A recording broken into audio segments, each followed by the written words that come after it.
Methamphetamine is accessible and cheaper than other drugs in Arizona, and authorities say it's no wonder why it's the number two drug in the state. I spoke with recovering addicts who know just how powerful the drug can be and say its popularity is something to be concerned about.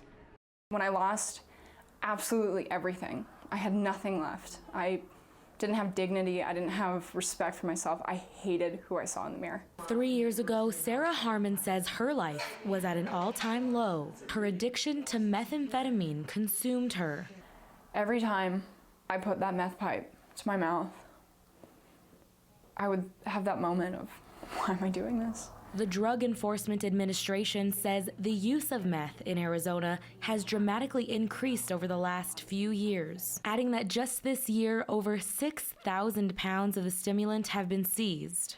Arizona is a huge spot for bringing stuff in, breaking it apart, sending it throughout the United States. That's what Arizona is a hub for. The amount of meth in Arizona has gone up 294% since 2010, and its presence proves to be basic economics.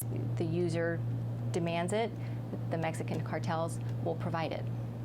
Kim Haney used to be a postal worker and says smoking meth became a part of her daily routine.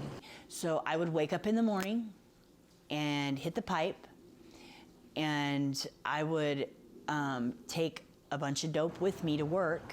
I'd probably stop 2 times a day, maybe 3 times a day, to get high during my work day.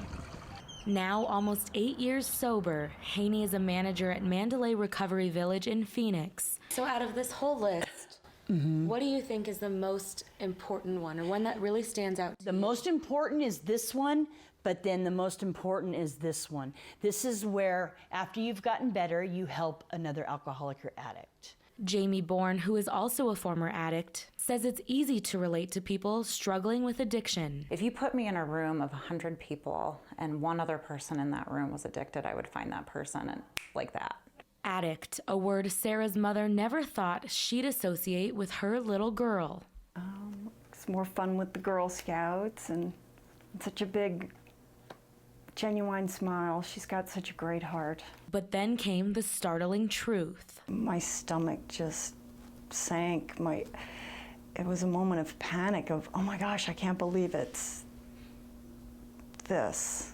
Sarah says when she was homeless, she used to loiter at this intersection, hoping to score enough cash for her next fix. Had to tell her, I can't watch your life spin out of control. I cannot watch you kill yourself. I finally realized I needed help. I just didn't know how to get it. Some friends of mine actually came down to Phoenix, picked me up, and brought me up here to Chapter 5.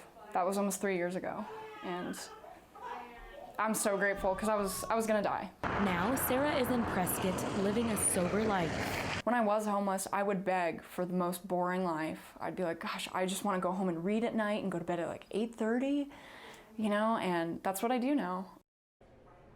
Officials say drug traffickers are getting more creative. They say they're finding drugs hidden in vehicles, toys, even liquefied into lotion and shampoo bottles that are turned back into crystal meth once it lands in the United States.